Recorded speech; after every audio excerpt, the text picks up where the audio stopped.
And sometimes you might be in a leadership role and you don't recognise that what you're doing is leadership. You don't always have to be at the front. The extroverts will always get out there and kind of lead the way, but for quieter people, there's other ways of doing it.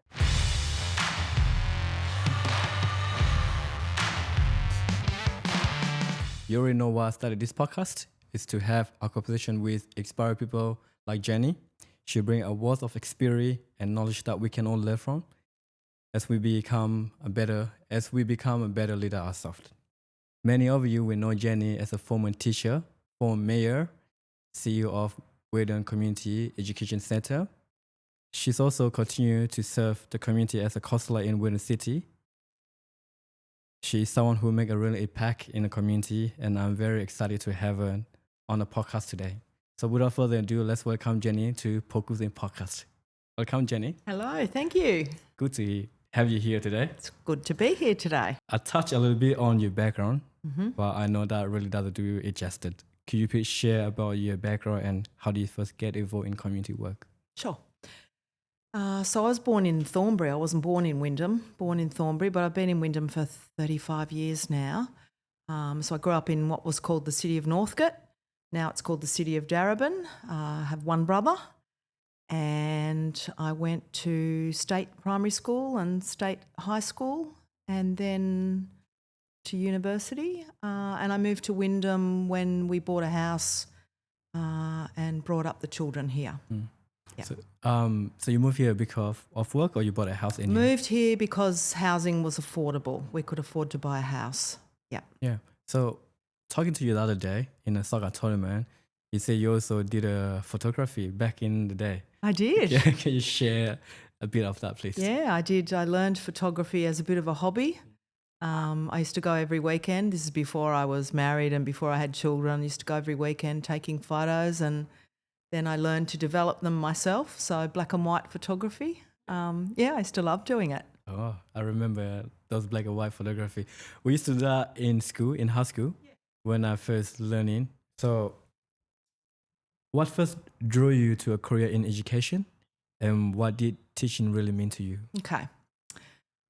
Well, my mum used to tell me that when I was about 3, I used to line up my toys and teach them. Maybe I was always going to be a teacher, I'm not sure, but I didn't go to kinder because in those days we didn't do kindergarten. I started school very young. I was only 4.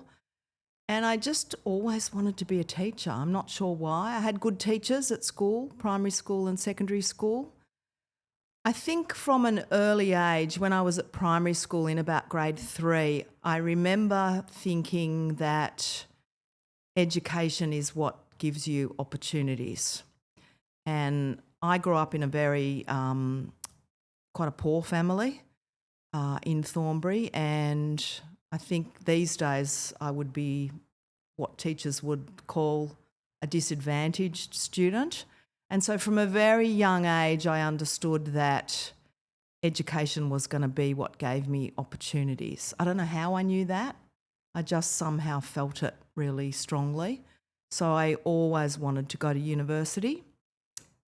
And luckily, I had the opportunity to because of government policies. I was in year 11 in 1974, a long time ago, and we had a Labor government that brought in a policy to abolish university fees. And I'd asked my dad if I could go to university, and he said, no, you have to go to work. Our family doesn't go to university. We all go to work, and you're no different. So I thought, I want to go to university, I want to be a teacher, but I don't know how I'm going to do it. And then this government policy, just 1 year before I did year 12, abolished university fees, and that's how I went to university. And I went straight into a teaching degree. Interesting. So you wanted to be a teacher when you're later. When I was young. Little, yeah. Yeah. I was going to ask, is your mom or dad is a teacher, but apparently... No. My mum had a little small business. She sold wool for knitting. So she had a little wool business. My dad was, he had lots of different jobs, but he was working class, and he always had, he was a boilermaker for a while. He was a milkman for a while, a storeman. So, yeah, no, neither of my parents went to university. My brother didn't go either. I was the first in my family to go to a university. So I feel like I was very lucky. It's the path I wanted to pursue, but without that policy change, I never would have been able to, because the fees in those days to go to university it was only for rich people. Yeah. And my dad had already said, no, you're not going.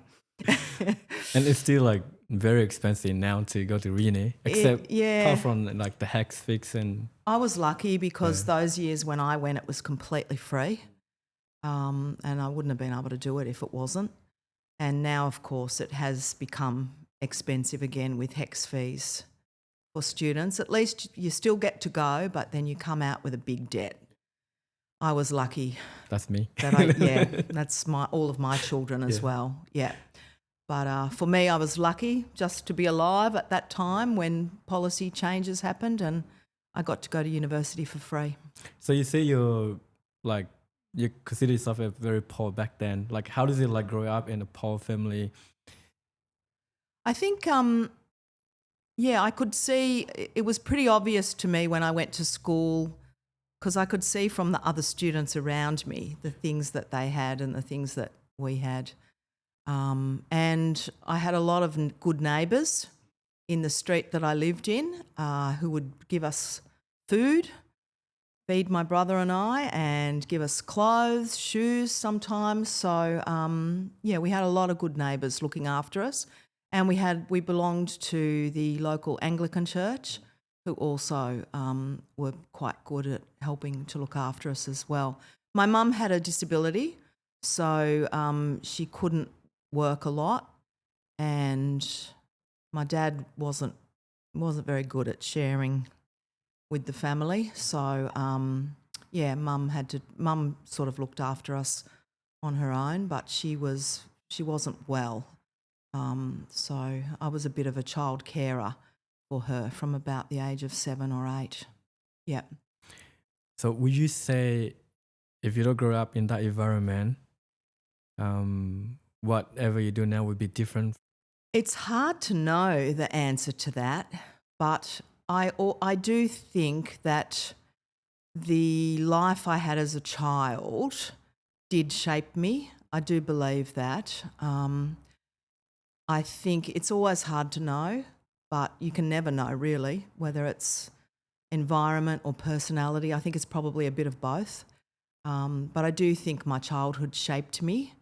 I always knew there was something better, and that if I worked hard and I had a good education, I thought that I would be able to do all sorts of amazing things. And I think that early belief has come true.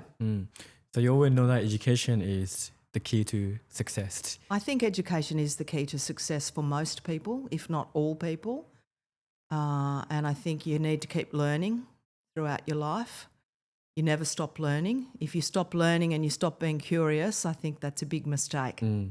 Yeah. That's true. So what is it like going to school back then, and like going to school and uni back then? Yeah, going to school back then was you had to work hard and you had to study hard. I think I was a good student. I enjoyed school. School was a place I liked to go to. I didn't like to be at home, so I liked to go to school, and I enjoyed school, and I had some good teachers. But you had to work hard. You had to work hard.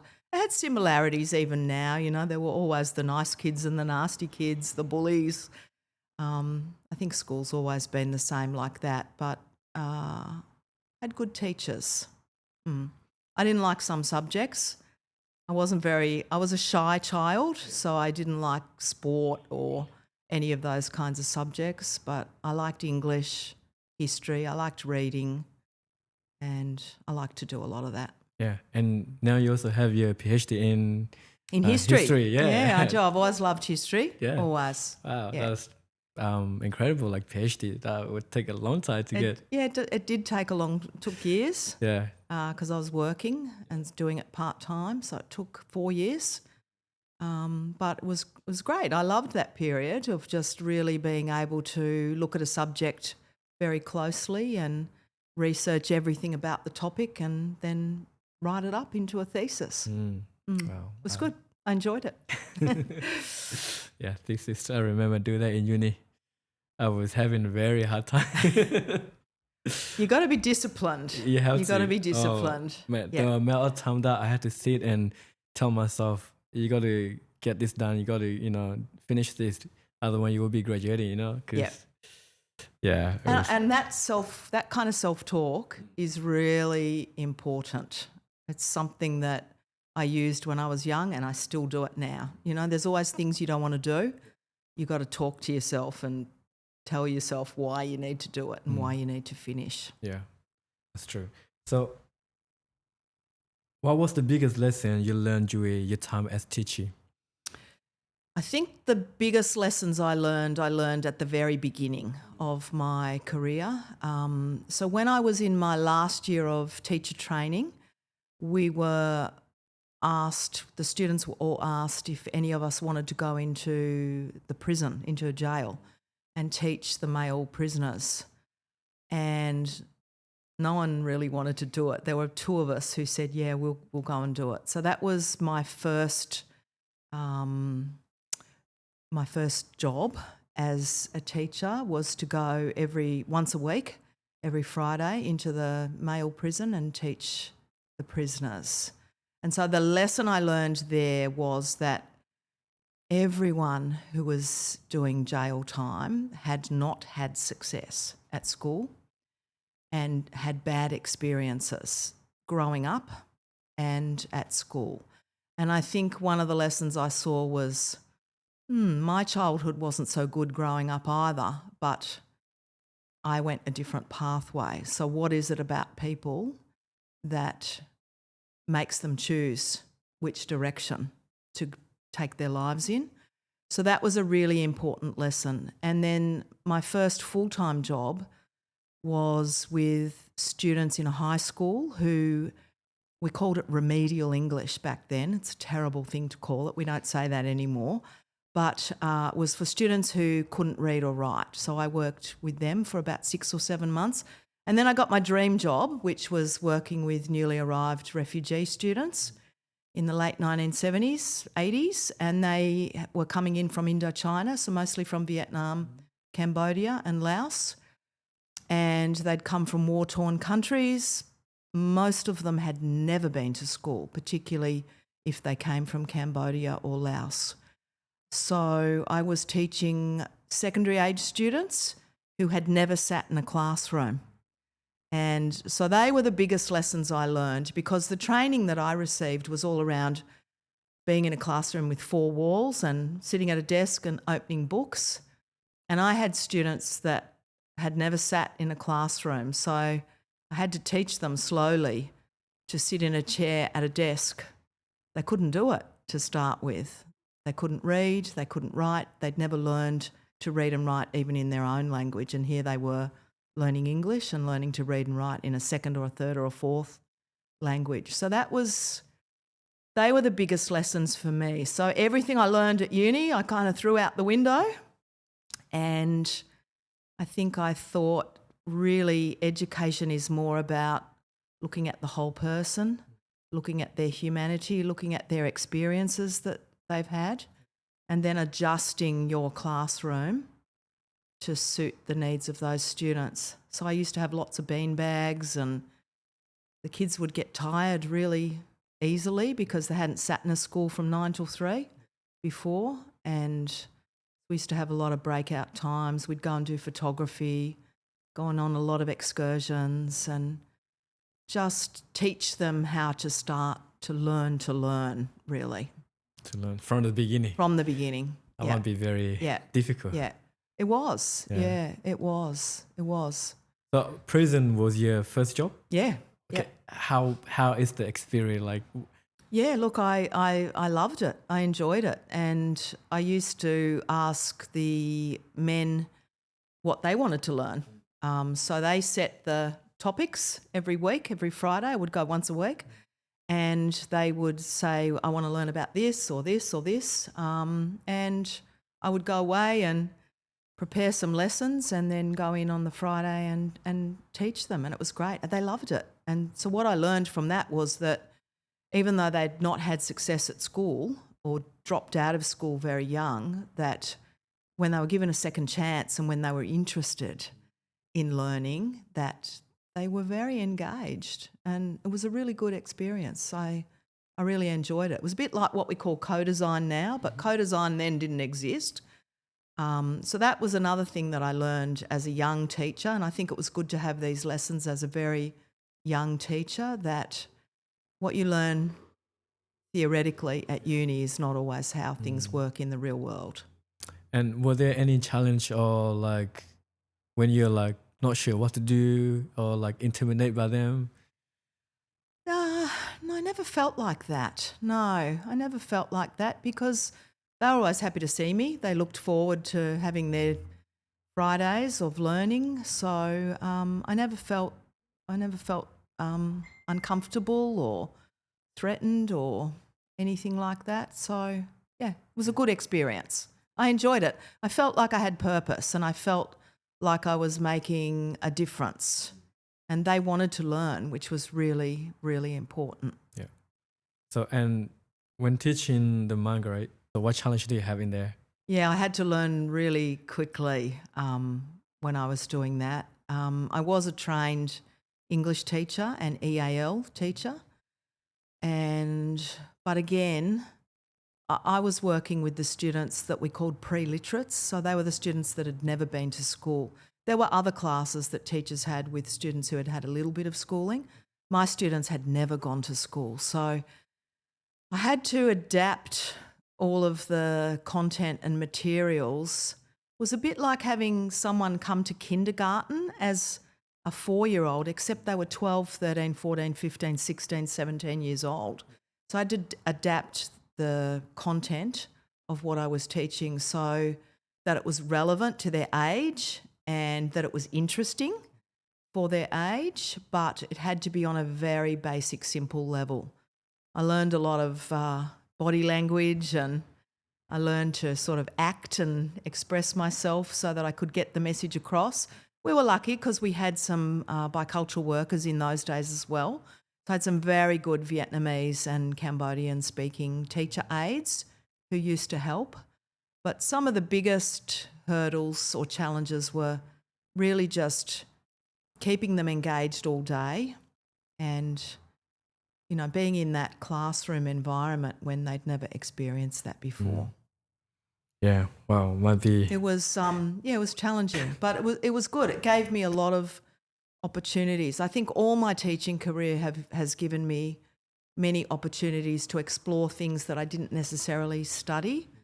And so after I'd been doing that for a few years, I had a chance to be seconded to the learning branch in Canberra. I was still teaching, but where we were developing materials for pre-literate students, because we'd not really had any students like that in Australia before that were coming as a secondary school age student who hadn't been to school before. I'm talking 1980 all the way up through the 80s. It's a long time ago now, but we hadn't had students like that, so there were no materials. And no internet either, No internet. right? Back then? No internet, no computers. Computers came much in the later 80s. Yeah. I remember when we got our first computer in the classroom. It was an old Apple Mac that was like really big and clunky, and yeah, we had one for the whole class and used to play games. But yeah, very different days. Very different. Yeah. So like, you know, when you have your first computer, does it make any difference? Yeah, well, it meant that we had we could break the day up more. So there were different activities that we could do. But us as teachers had to go and learn how to use these computers because we'd never learnt them either. But luckily I was still quite young back then, so and I was interested, so we learnt it, and we got a lot of education programs that we could put on the computers and use, geography, history, science programs, things like that. But then we had one in the classroom, so students had to learn to share and take time to use them. So yeah, it was good. Exciting times. Now they're everywhere. Everyone has their own laptop now, or laptop, you or have your notebook. phone now, yeah. Yep. Phone, smartphone. No phones back in those days. No phones, no. And it was the start of me learning a lot about other cultures as well, doing that work and cultural awareness, because the students I had, they wouldn't always look at you. They wouldn't look at you in the eye because that was considered disrespectful. But so how do you give someone a message or try to explain something if they're not looking at your face? Yeah. And how do you know if they're listening? And how do you know if they're listening, or what they're hearing, or what they're processing? So, that's true, because even our culture back home, when a teacher is talking to us, we had to cross our hand, put our head down. So it's respect. That's but right. In here, it's different. When It's you different. do that, it's being rude, and you might even get into trouble here. Yeah. Teacher might say, "Look at me." Yeah. So, what inspired you? What inspired your transition from teaching to leading an organization like WCEC? Yeah, it didn't really. It kind of happened naturally, organically. So after I'd been teaching in secondary school for, it was more than 10 years, and then I got married, I started to have children, and I wanted to have a bit more flexibility. So I started teaching adults. I was at home looking after the kids, and then I would just do a couple of hours a day teaching adults. And so I was working in Footscray at that time at the Migrant Resource Centre, teaching adults, and I took leave from the secondary school where I was at, because in those days when you had kids you would go on leave. You don't have to anymore, but in those days you did. And so I started just teaching a couple of hours a day, and I really liked it, and I just never went back to the secondary school. When my time was up for my family leave, I just said, no, I'm not coming back. And so I stayed at the Footscray Migrant Resource Centre, and then they opened a branch out in Werribee back in the early 1990s. And by that stage we'd bought a house in Werribee, so I came out to the Werribee program, still working for Footscray, and started teaching here. And then I got a job at what was called Werribee Community Centre back in 1994, and that's now Wyndham Community and Education Centre. So I went from teaching part-time to full-time. Then I was a coordinator of the EAL programs. I set up the youth program there, the VCAL program. We're now a school. And then I went to be a manager, and then when the CEO of the centre left, I got the role as CEO. So it was never really anything I planned. It was just something that happened organically. I stayed there a long time, and I just kept growing into different jobs. And you say education gave you this opportunity? Yeah, definitely. I always wanted to be a teacher. I loved working in education. So it was a big decision when I became a coordinator and then a manager, because that meant that I was less time in the classroom and I was doing more administrative roles.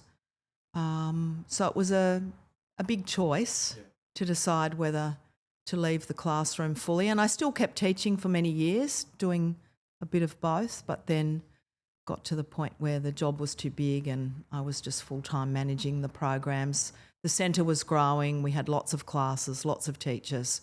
And so my role was to look after all of that. So what is it like from teaching a student to managing a teacher? Was there any difference? Yeah, look, differences and similarities. Yeah, you've got to be good at listening. You've got to listen well. You've got to have empathy. And, a teacher's job is not always easy.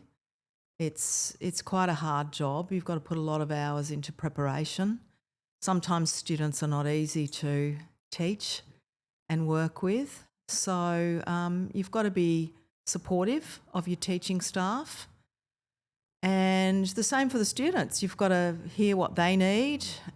You've got to work with them and their families. And if you're working with refugees, you've got to be working with the whole community, because refugee families don't work as individuals, they work as whole communities. So that's really important as well. And teachers are a bit like a community as well. They're a community of practice that you need to work with them, listen to them, make sure they've got what they need.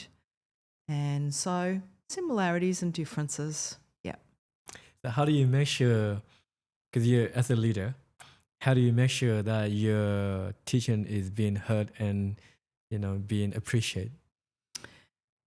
Yeah, you've got to listen to what they need and the difficulties they're going through. I think most teachers get their appreciation from their students.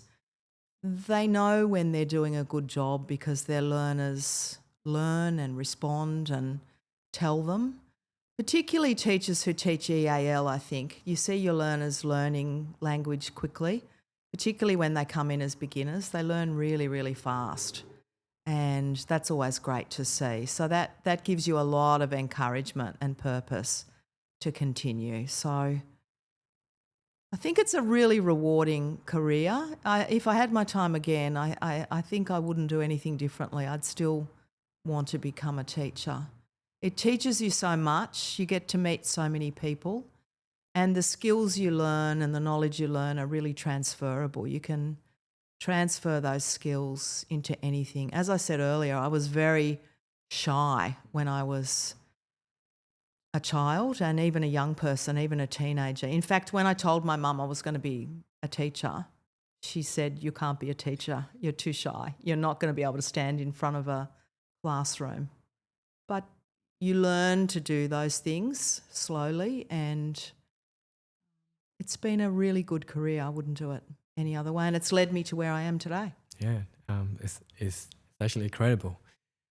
So, as a teacher, you teach and the student learn from you. Is there anything that you learn from the student too? Oh, lots.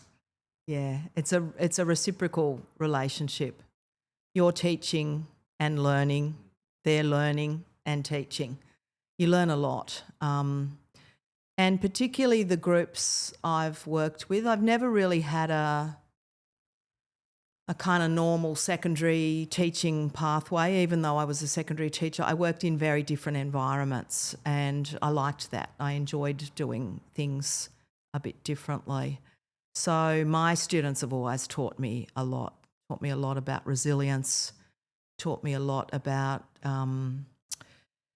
opportunities and how you grow from such trauma and disadvantage, particularly the people I've worked with coming from war-torn countries, and taught me so much about kindness and empathy.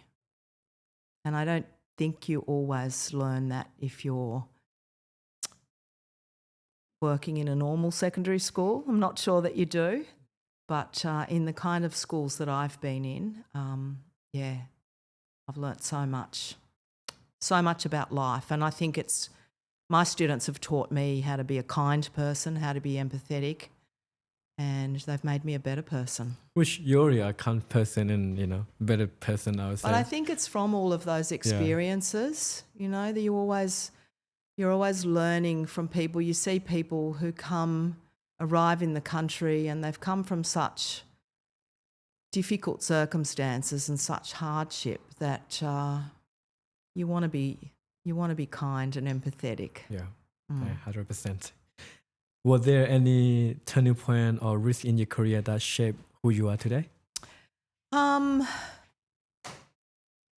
Risks, yeah, probably lots. I mean, I think the fact that I didn't go from secondary school to secondary school in a normal kind of career pathway was a bit of a risk, but they're risks that I'm glad I took, because, if you stay in a secondary school long enough, you can end up in the leadership team at a school. But that wasn't really what I was looking for at the time. I was looking for the ability to make a difference in people's lives. That was more important to me. So that was a risk. So the positions I took were all risky. Yeah. But, I don't regret any of the decisions that I made. I think I made the right decisions. Going to work in the community sector was a risk because it's a sector that's very unstable. It has instability around funding of programs. You go from contract to contract every 2 or 3 years. It can be very risky work. It's fraught with change, whereas if I had have stayed in a school, I would have had secure employment all my life. I have been in employment all my life, but it's been more insecure than if I had have stayed in a secondary school. So all of those things were risks. What other risks? Oh, goodness. Just becoming a teacher in the first place. When you became a teacher, how's your dad feel? Oh, he wasn't happy when I first went to uni. He thought I should go out to work and help the family to earn money and bring money home. But after I completed it, yeah, he was happy. He was proud. He was proud. So He that's also a always risk. wanted to go. That was a risk too. He always wanted to go to university himself. Right, yeah. And he was always quite resentful that he never got the chance to. So I think that's why he thought his children, if he couldn't, his children weren't going to do it either. But in the end, he was quite proud. That's good. Looking back, what advice would you give to younger Jennie? Oh, what would I tell younger Jennie? I'd say not be such a perfectionist. I was a bit of a perfectionist when I was young. No need to be. It's all right to make mistakes because you grow and learn from mistakes. I'd also say that it was all right to be shy. When I was young, I was very shy, very introverted. I was a bit ashamed of that because I would look at other kids and think, oh, they're extroverted, having fun, having a good time. I think if you're a quiet person or quiet personality, don't worry about that. Don't be ashamed of that. It's fine. What else would I say? I would say it takes time to learn things. Don't be in a rush. Sometimes when we're young, I think we're in too much of a rush to get from A to B, but most things that are meaningful happen slowly, and so I would say it's okay to take time. And I think I would also say to myself, trust your instincts. I think throughout my life I've made the right decisions. I wasn't always sure at the time, but I think, trust your instincts and always have purpose. Always do what you want to do, what you love, what you're passionate about, and don't let people tell you you can't do it or you shouldn't do it. Yeah, Jennie, we'll be very proud of you now. I hope so. Yeah. So, in your opinion, what make a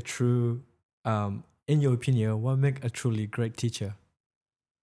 Oh, a great teacher is a teacher who listens and observes. I think it's really important for teachers to know their students as human beings first and to understand their students' backgrounds and where they've come from, because unless students have safe spaces to learn and you create the right conditions for people to learn, people will struggle to learn. I always felt safe at school, and so I learned and I enjoyed learning. But if you don't have that, I think it's very difficult. So observe and listen and show empathy to your students, understand where they're at, understand what's going on for them in their lives, try to make the place that they're learning safe and creative.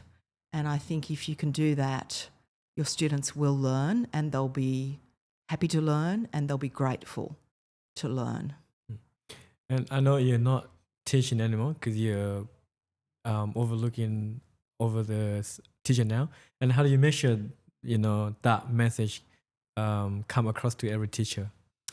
Yeah, look, we try to instill that in our teaching staff. I think, we have words for it now. We have language for it that we didn't have when I was a young teacher. I was a very young teacher. I was only 21 when I was in the classroom in my first job, and things like trauma-informed approaches to teaching didn't exist back then, but now they do. So it's about professionally developing your staff now. And the teacher training that happens now is very different to the teacher training that I did. So I think teachers are better equipped now to work with all sorts of people. And I think they understand trauma-informed approaches better than they did previously. But still, it's important to remind people. I don't know that they learn it anymore, but when I was a young teacher, we learned something called Maslow's hierarchy of needs. And it was like a pyramid that showed the most basic needs that people needed on the bottom, and that was the widest part of the pyramid.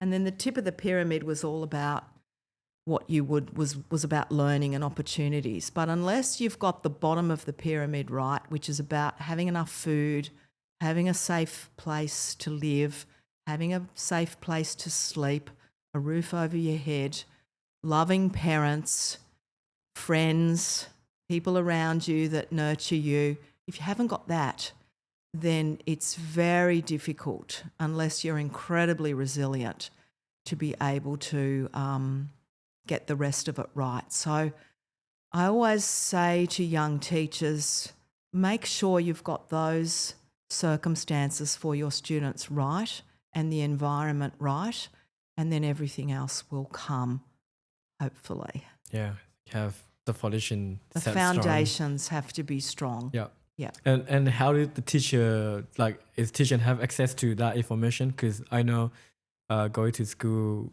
I don't know how much information that teacher have access, to. They do have it, but all teachers are different, and I think these days too, teachers have a lot on their plates. They have a lot to deal with, especially if they're in a primary school or a secondary school. To start with, they have a lot more paperwork that they have to do than I had when I was a young teacher. Most of the focus when I was a young teacher was about being in the classroom and putting it into lesson preparation, but being in the classroom and working with your students. So I think teachers have a bit of a harder time now in terms of the requirements that they have to do, and for reporting, they can be quite overworked and overwhelmed. But I think it's really important for teachers to ask themselves, why did you choose teaching in the first place? And most people choose teaching not because of the paperwork that they have to do, but because of the difference that they want to make in people's lives. They want to work with young people or adults. They want to give them opportunities. They want to see them grow. Education changed my life, and I wanted to make sure I worked in that industry so that I could help people to see that education was powerful and that it could transform your life. And if you always remember the reason you chose it as a profession, I think it's important to always have your purpose at the front of your mind. So that's what I would say to all young teachers. Don't choose teaching unless you do want to go down that pathway, because it can be hard.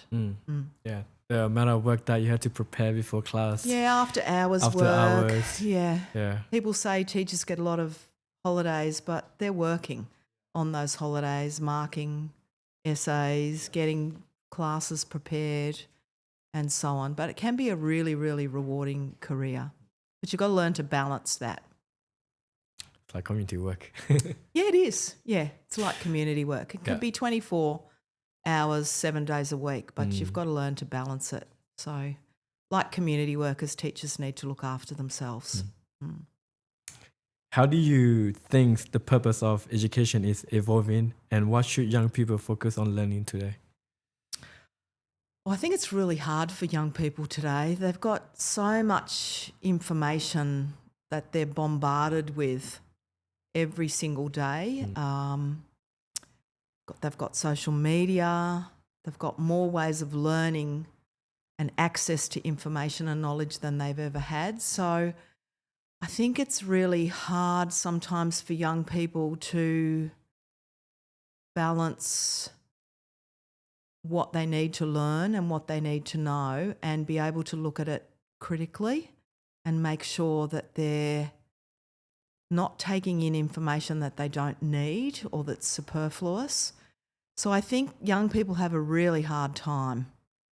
And they've got to do so much, and they're expected to do so much. They're expected to study, to be available for their friends. They've got to be there for their families. They take on a lot of responsibility at quite a young age, and I think it gets really hard. So I think young people need to sometimes have a break from social media. They don't need to be on it all the time. I know that's hard, and I'm an old person saying that, but sometimes it can be overwhelming because you've just got information coming all the time. So I think it's important to get out and play sport, go for walks, be outside, be with your friends and family and your community. Your community is really important. Like learning all the time, but you're not applying. Because you're bombarded with a lot of information, but you need time to stop and also be able to reflect and think about things. And I think people don't do that a lot anymore because they're so busy. Everyone has really busy lives. They're running from one thing to another, but it's really important to stop and reflect and think about some of the things that have happened to you during the day. Yeah, that's true. Because like even here at work, you would do things, do, and then you don't have time to sit down and reflect. Sometimes you just like reacting to things, but you're not, you don't know. Yeah, that's right. You're reacting from one thing to another, or you're running from one thing to another. So I think looking after your mental and physical well-being is really important for young people. Sometimes too these days I think there's too much focus and pressure to perform academically, and that's important. It's because, you know, academia has been important to me. I've never stopped learning. I went from a bachelor to a master's to a PhD. I think learning's important, but academic learning's not everything. You've also got to learn other things. You've got to learn about people, about human beings, about communities. You've got to learn to look after yourself. And so you do need to take time out. So there is a lot of pressure while you're at school, but you should also make time to think about the things that you're learning and to think about what's happening to you on a weekly basis, and slow down if you can, reflect, exercise, mindfulness, all of those things I think are really important. What role does lifelong learning play in your own life as a CEO? Well, the community education sector that I work in now is all about lifelong learning. So that just means lifelong and life-wide, we often say. So lifelong means at every age and stage of your life, you're going to be learning something new. Learning never stops. And I think people should always remain curious. Let's say people who are not curious are not my favourite people. I think you should always be curious about everything and always want to know about different things and different people and what's going on in the world. I think that's really important. Life-wide learning means not necessarily formal learning or academic learning, but informal learning. So you've got lifelong learning from birth to death, where you don't stop learning, but when you learn this way, you're learning other things that interest you, hobbies, things that you love, things that you're curious about. Learning those things are really important as well. You should always keep your mind active and engaged. I'm very interested you bring that up because my next question is, what is something you learn outside of classroom but turn out to be as important as formal education? So many things. So many things. I love learning languages, so I've always done that if I have any spare time. You could say that's formal learning as well, but there's also informal ways of learning language. You can immerse yourself in with people who speak that language or go overseas. So for that for me has always been a lot of fun. I love music as well. So I love learning about music. It doesn't have anything to do with my day-to-day work, but I love singing.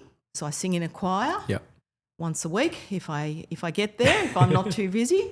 I love to go to the orchestra. I like classical music, so if I'm at home, I've got music on all the time. So, and I love to learn how music works, how different instruments work together, how different voices work together when they sing. So, yeah, there's some of the different ways of learning for me and things I've learned.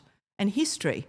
I did a PhD in history. It was really nothing to do with my working professional career, but it's something that I love learning about. And I love learning about the history of this country. And so my PhD was in colonial Australian history. So does that answer the question? Yeah, it does. Yeah. Just got to say, we have a guitar here too if you want to sing. I sing as part of a team, not as an individual. Yeah. It's much better when I've got other people singing around me. So you say in a choir you have like harmony. Yeah, and one of the things I've learned and experienced from that is how singing in a choir is like playing sport. You're working as a team. And so you've got to harmonise with each other and support each other, and that's how you make a beautiful sound at the end of it. And that also help with your mental health because you're with people there, you know. Yeah.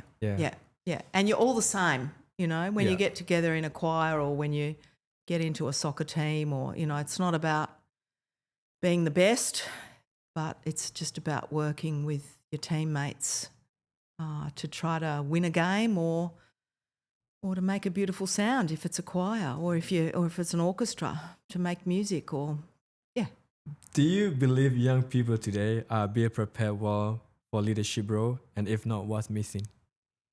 I think so. I think young people have a lot of opportunities now, but I also think young people have a lot of pressures. So balancing that is important. I think young people, if they want to lead, should try it and don't let other people tell you that you can't. But I also think leadership doesn't happen overnight. It's something that you develop over a long period of time. And sometimes you might be in a leadership role and you don't recognise that what you're doing is leadership. You don't always have to be at the front or the one doing all the talking or the one organising everyone.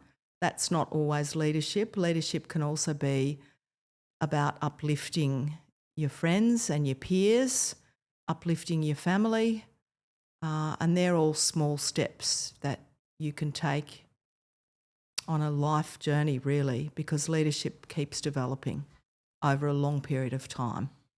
Yeah, it's very interesting you saying that because being at the front, sometimes you get tired, and then when you have someone who encourage you, you had that energy. Yeah, that's right. Yeah, and encouraging people is also leadership, and mentoring people is also leadership. Doesn't have to be obvious leadership, and I think it's small steps.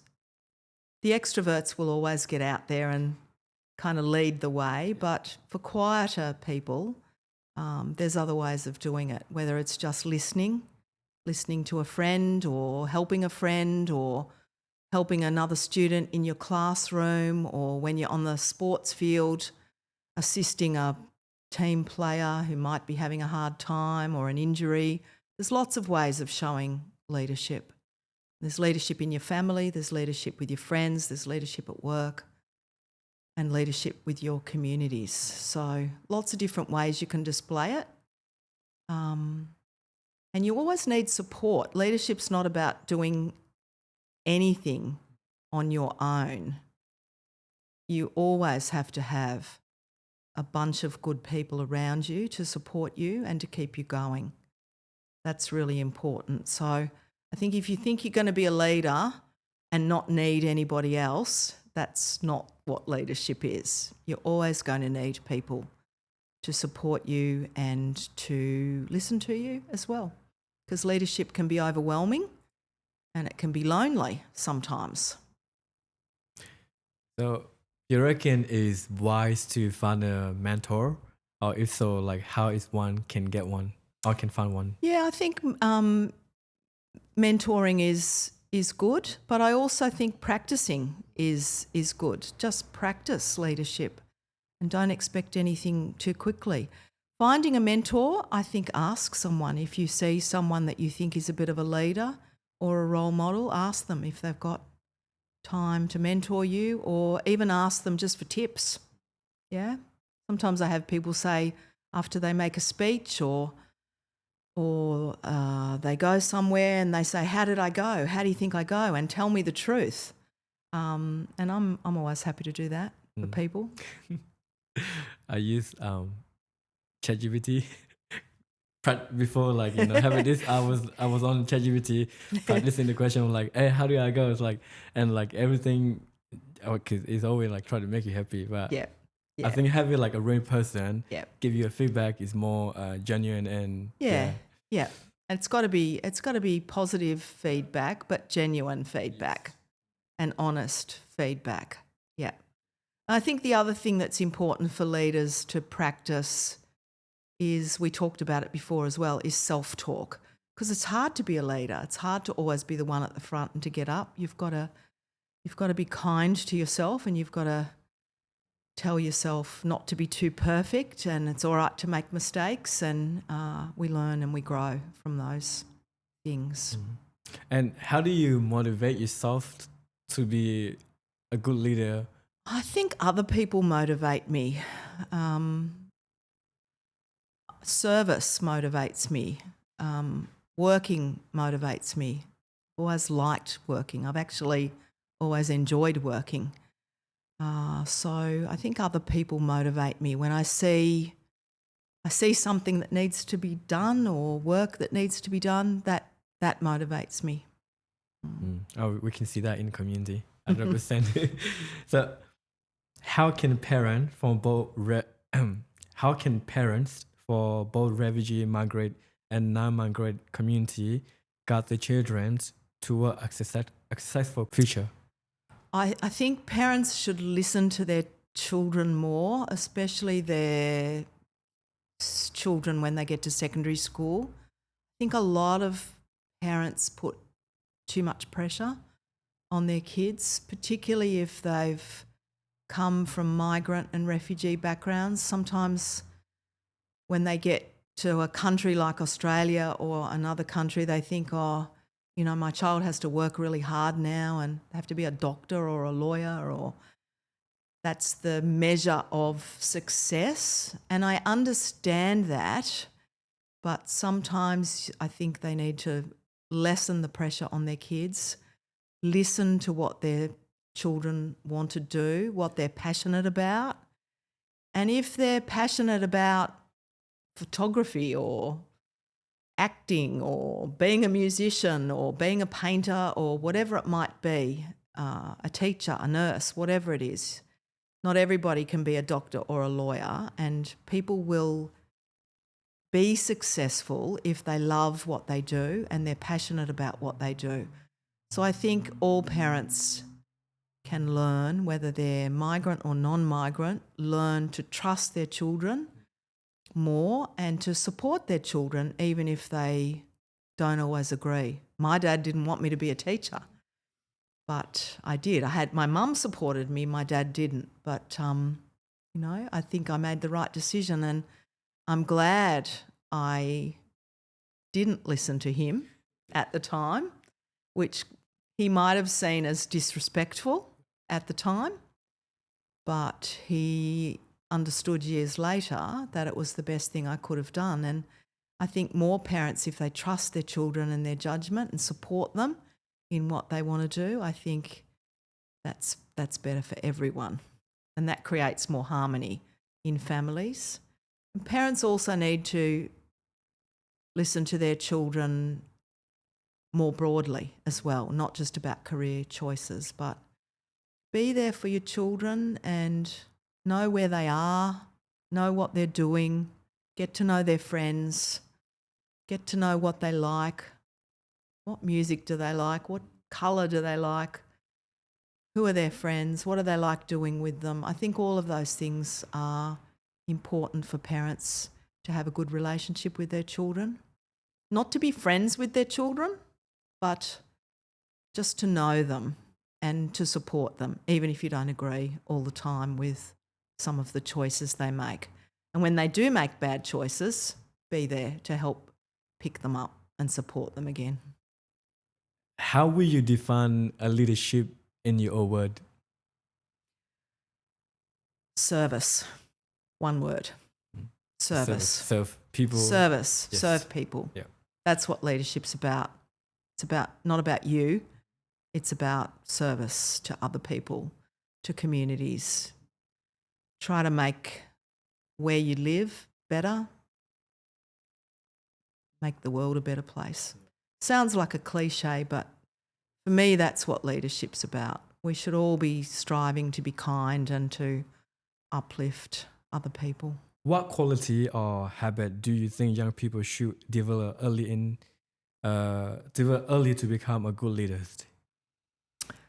Empathy, kindness, curiosity, keep learning, always keep finding out about things, always be intellectually curious. Trust your instincts. Don't do what other people want you to do. Do what you think you should do, what you think is right, and learn to be ethical and try to always maintain your values. Yeah. There's a quote from a movie I watched the other day. It said, people will tell you can't do things because they can't do things. Yeah, it's true. It's true. And sometimes people will tell you that because they just think you can't do it. Yeah? And sometimes you can't do things to start with, but if you really want to do them and you keep practicing and you keep trying, you will do it. Yeah. Oh, You will do it. That is correct. Like the podcast, the books, the Poekoothay. Yeah. When I started, there's no one believing. Now it's going great. And look how many you've done. Yeah. More than 50? More than 50. Yeah. And now you're branching into English podcasts. Yes. Yeah. It's amazing. And it'll keep growing. Yeah. And you're passionate about it and you do a good job. People want to watch them. So it's great. And you're spreading a good message. It's positive.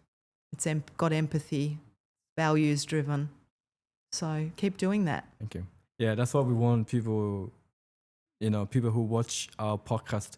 We want to make sure they learn something, they get something out of it. Not just like entertainment, but educational too. And some positive. So yeah, and positive then, messages. Yeah. And learn from the people who have done it. And so, yeah. Can you share a moment when you have to lead through a failure or austerity, and what did you learn from it? It'd have to be COVID. It'd have to be the COVID-19 pandemic. That would be the biggest challenge, I think, I've ever faced professionally.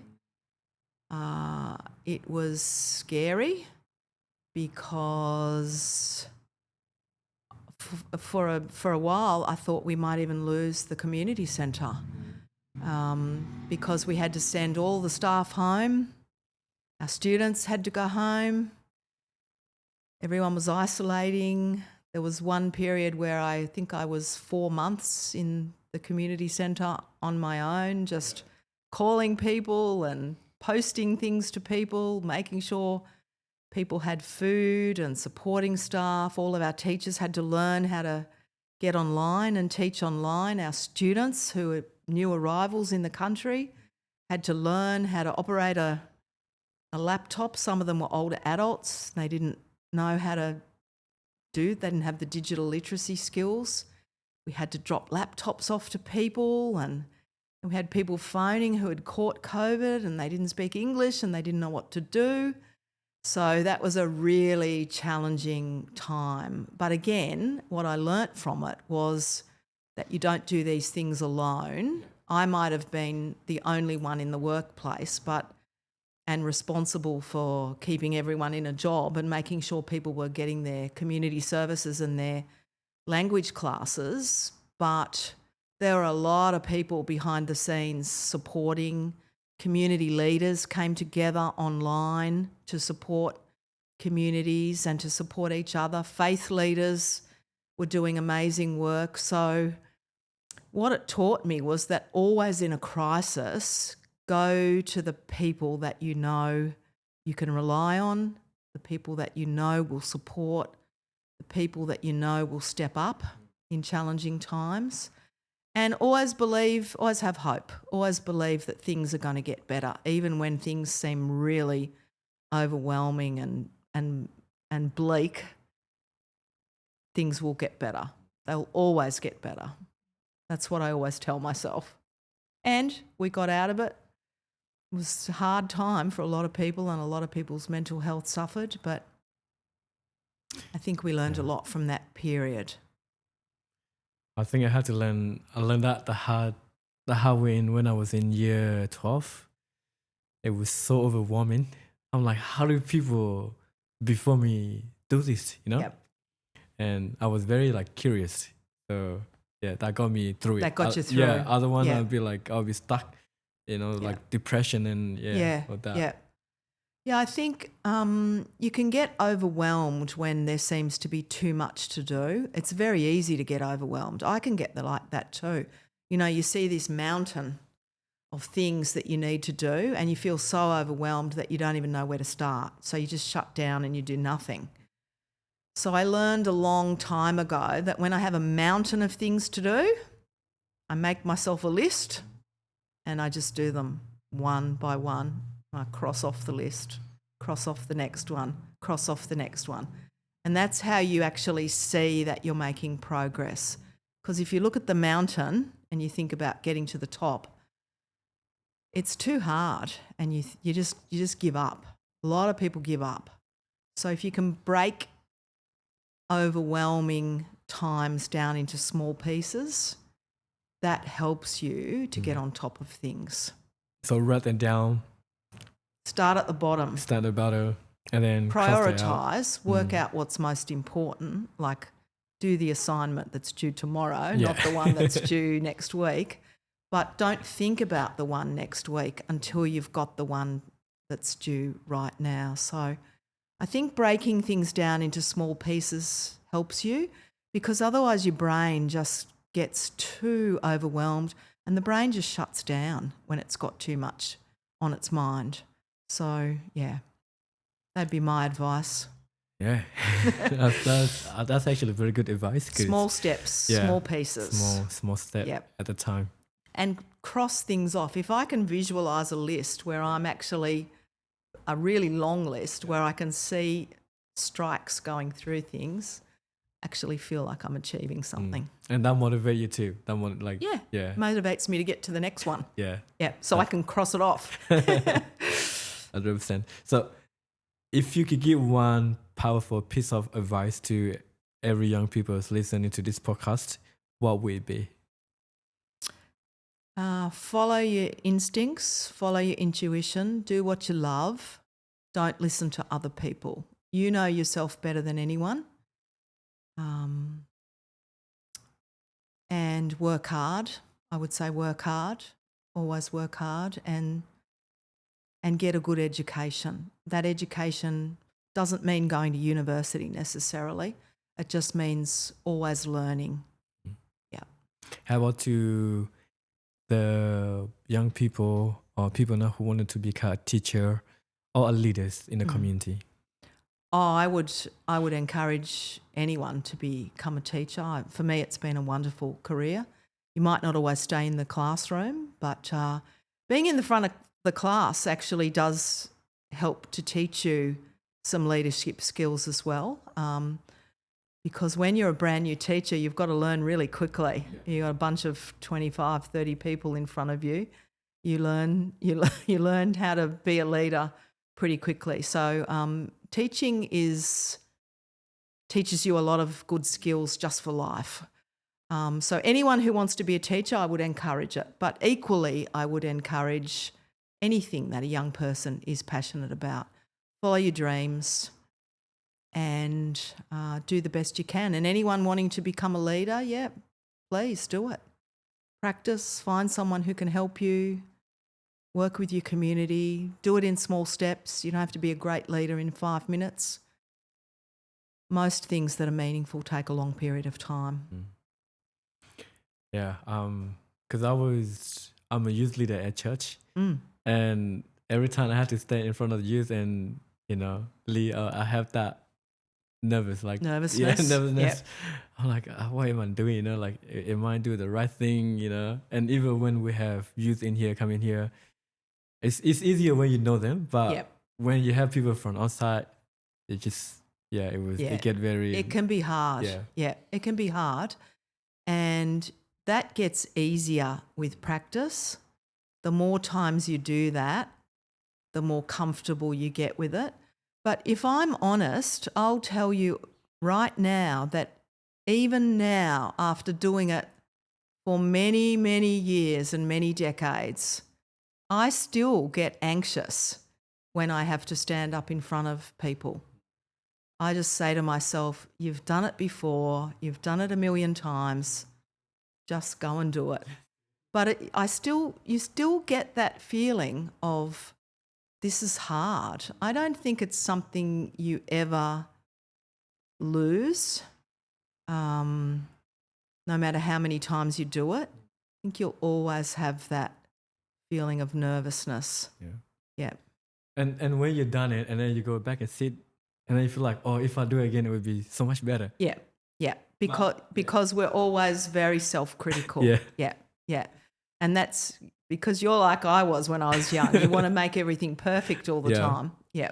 I think so. Yeah, we can be our own worst enemies sometimes. We can be very critical of ourselves. I still do that too. I sit down and I think, oh, I forgot to say this, or I didn't thank this person, or I didn't say this. But yeah. Even today, we all do it. Yeah. I was going to ask my friend to interview because I wasn't confident, and I call a friend and everyone's busy. And I'm like, I can't, if I don't do it myself and if I don't start it now, then I can't start it. Because when I started in the current podcast, it was like this too. I had no idea what to ask. So I'm like, I have to do it. I tell myself, like, I speak to myself like you do. So I'm like, I have to do it. If it's not good, it's not good. It's the first one. Yep. Then it will get better. Doesn't matter. Yeah. Practice makes perfect, we say.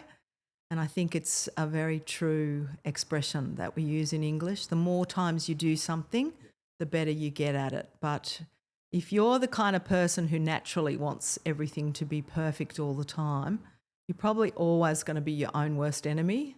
You're probably always going to be self-critical about what you do. But it does get easier. Yeah, I think that's me. Yeah. It's a lot of people. Yeah. It's a lot of people. A lot of people think, we have that other expression, imposter syndrome. Have you ever heard of imposter syndrome? No. Where you're actually doing things and you think, this shouldn't be me doing this. This should be somebody else. But yeah, that's why your question before around what would you say to young people, I would say trust yourself. Trust yourself. You can do it. Start it, even though Start it's not. it. Yeah. Just do it. Might not be perfect. That's all right.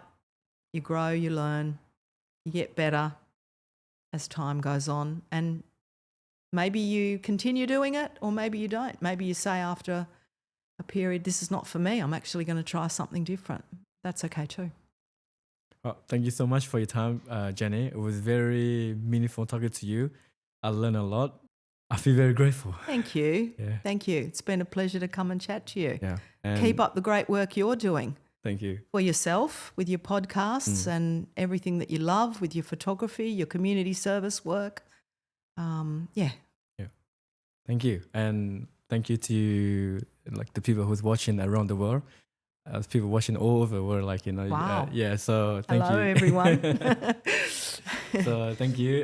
This is Jenny. She's did amazing stuff in the community, and so in a current event, and everyone I go, she's there. I have huge respect for her, and yeah, Thank you. and I'm so honest that she's here and talking to us. Yeah. Thank you. Thank you. And it's been a pleasure getting to know you and your community.